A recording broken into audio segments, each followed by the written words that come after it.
Where does the nerve to look down on others come from? Is it from the belief that one is the best, making others feel inferior? But isn't a person who can calmly reevaluate themselves to see if they're truly the best, the real strong one? My name is Alex. At first glance, it sounds like a boy's name, and I'm a bit dissatisfied with it as a girl's name. When I asked Mom, she said it's from a person she respects, and that person happens to be a woman. Knowing the reason, I accepted it, but I still wished for a more feminine name, so until high school, I deliberately wrote it in a cute handwriting. I was born a fraternal twin, and being the first to cry, I'm the older sister, followed by my brother. Mom wasn't undergoing fertility treatment. It was a natural pregnancy, making the 0.2% chance of having fraternal twins quite rare. My brother was named Theodore, a boyish name that I secretly envied. Mom said she named him after a mentor she once had, and my brother seems to embody Mom's memories, growing up healthy and strong. I secretly wondered if I was becoming the child Mom hoped for. Dad is a doctor, a surgeon at a university hospital. He's a brilliant doctor who has successfully performed many complex surgeries. My brother admires Dad and has decided since he was little to follow in his footsteps. He excels in STEM, honing his skills at school, sparing no effort for his future medical studies. Mom is also a STEM person, and my brother seems to have inherited both their talents fully. I'm good at STEM too, not as much as my brother, but still better than most. Yet I also have a knack for the arts, not specializing solely in STEM. So in tests, even if I can't beat my brother in STEM subjects, I make up for it in the arts. And my brother, he's very skillful with his hands. In our elementary school home economics class, he effortlessly threaded a needle and did a perfect backstitch, earning praise from the teacher, who said he could make a sturdy bag. In high school, Dad told him about a suture practice kit, and he started practicing stitching. I thought it was too early for such practice, but he was so eager to become a skilled surgeon that I couldn't help but be overwhelmed by his brilliance. At that time, I was deepening my interest in medicine, fascinated by its crucial role in preventing and curing diseases. Leading not just supporting medical care, I saw its vast potential. Pharmacology requires not just STEM skills, but also the ability to build logical arguments, which suited me well since I excelled in both STEM and arts. Awakened to this interest, I started buying books about drugs, learning the basics, and various types. I was in the 9th grade then, filled with joy at having found my passion, just like my brother. When we were in the 11th grade, Dad fell ill and was hospitalized. He joked, "A doctor who can't even manage his own health." But Mom said he had been off for a while. Neither my brother nor I were overly worried about Dad's condition. We just hoped this busy man would finally get some rest. However, as his hospital stay extended well beyond the initial period, our anxiety grew. One evening, when Mom returned from the hospital, we confronted her with our fears and heard something we never expected. Dad had only a few months left. His blood circulation was failing, affecting oxygen supply and waste removal, hindering life support. The cause was unknown, with no effective treatment, and he was weakening daily. Dad had told us not to visit his room much, but Mom revealed he didn't want us to see him weaken, which brought tears to my eyes. I understood Dad's feelings, but one day, my brother and I secretly visited him. We found Dad frail, surrounded by medical equipment and tubes. He was asleep, with only the quiet hum of machines. The sight shocked us, but more than anything, we felt helpless and sorrowful. 2 months later, on a hot day marking the start of summer, Dad passed away. Mom, my brother, and I embraced as we faced that moment. It happened as the heart rate monitor showed a flat line, and the doctor confirmed Dad's passing by checking his pupils. The emotions of that time were indescribable, the doctor's words echoing in my head. With Dad gone, life for Mom and us began as a trio. I wanted to support Mom, who bravely faced our new reality. Dad had expressed his wish to donate his body for research to uncover the cause of his illness and find a cure. It was his strong will to help others suffering from diseases. To honor Dad's legacy, my brother vowed to become a doctor, and I reaffirmed my commitment to pharmacology.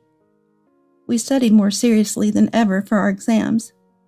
Time passed, and my brother got into the medical school of the university hospital where Dad worked, while I was accepted into the state university's pharmacy program. Our paths to continue Dad's legacy were now set before us. Filled with enthusiasm, I entered the university and went to the orientation. Learning about credit systems and required courses only boosted my excitement. After the orientation, as I was about to explore the campus, someone approached me. "Hello, your name is?" Peering at the document I held, she continued. "Oh, it sounds like a boy's name. Weird name. What?" I was taken aback by her abruptness. "That's rude, don't you think? To call it weird? It's a precious name, given to me by my mom. It's not strange at all." "Sorry, but isn't it odd for a girl? My name is Juliet, you know. Pretty, isn't it?" Though her rudeness shocked me, I felt hurt because I'd always been self-conscious about my name since childhood.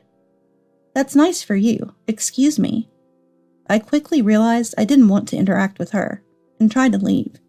But Juliet blocked my way, saying, "Well, if you got into this university, you must be somewhat intelligent, even if not as much as me. What does your dad do?" "My dad owns a drugstore chain. He's a CEO." Dad was a doctor, but he passed away. "What? You don't have a dad? You must be struggling then. It seems reckless for someone like you to attend a university, even a state one, without understanding your place." I have no need to explain my situation to her, I thought, barely holding back my words. "That's none of your business.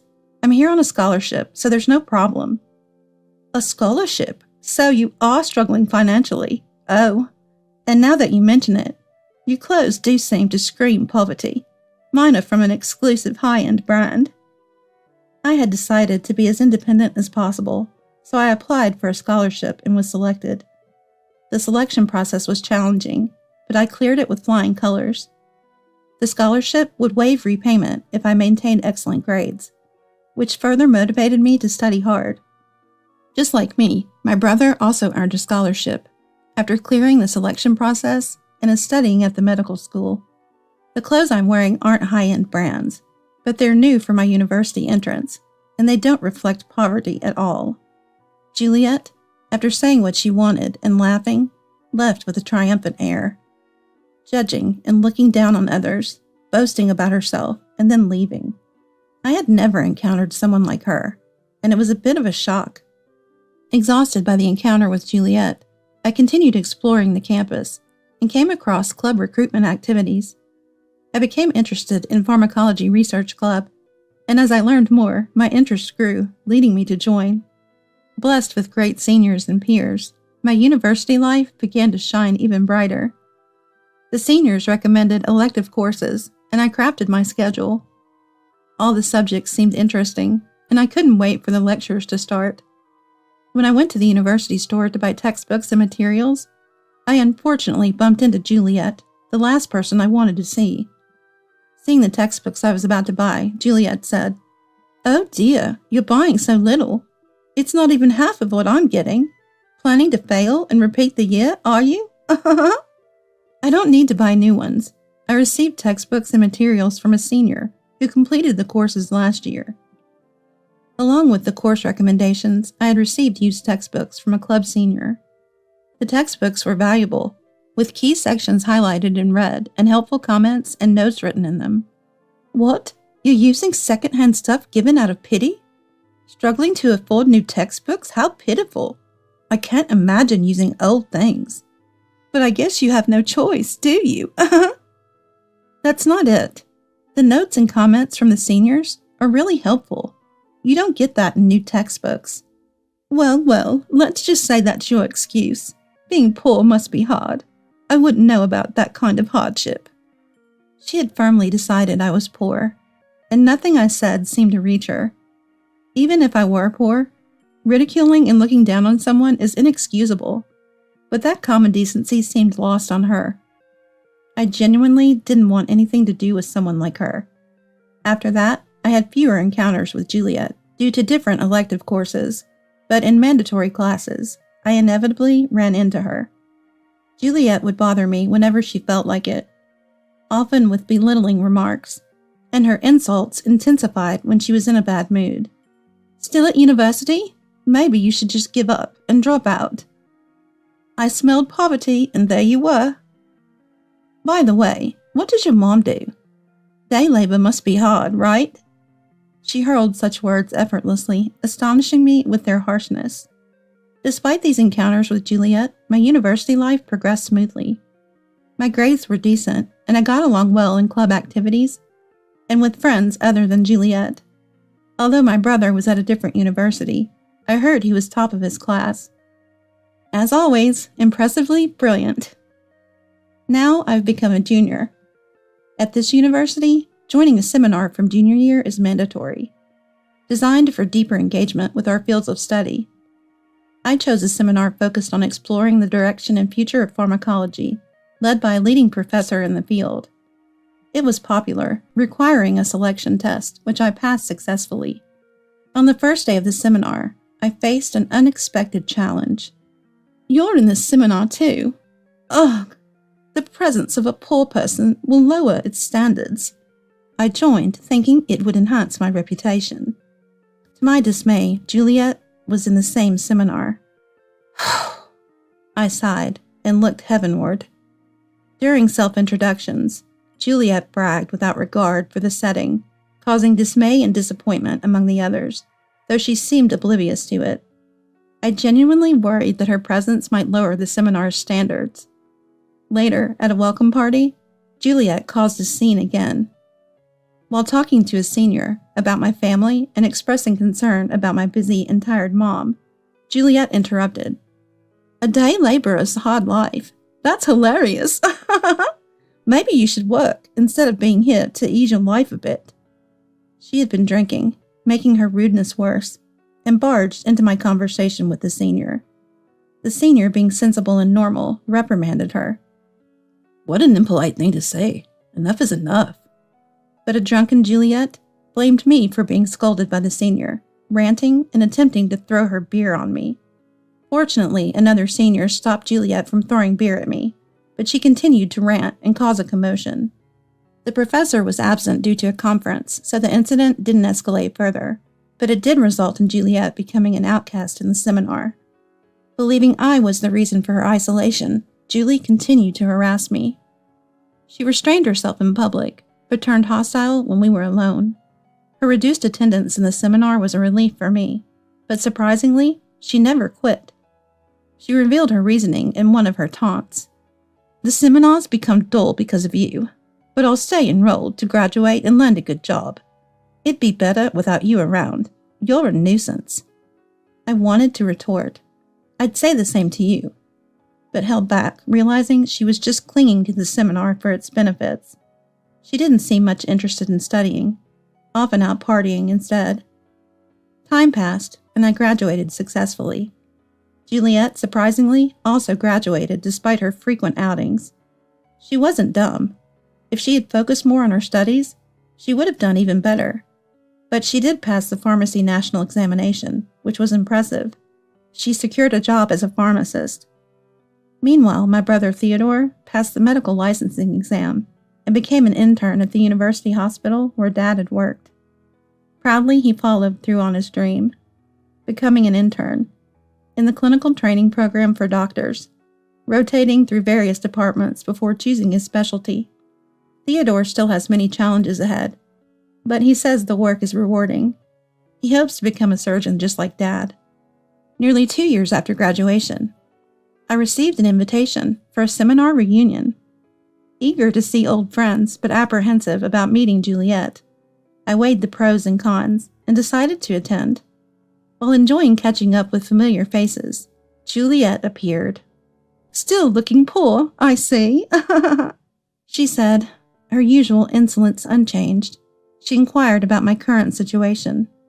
By the way, where did you end up working? I know you passed the exam, all high and mighty. I chose not to seek employment. Explaining myself to Juliet seemed tedious, but before I could start, she cut me off with a loud exclamation. What? You're not working?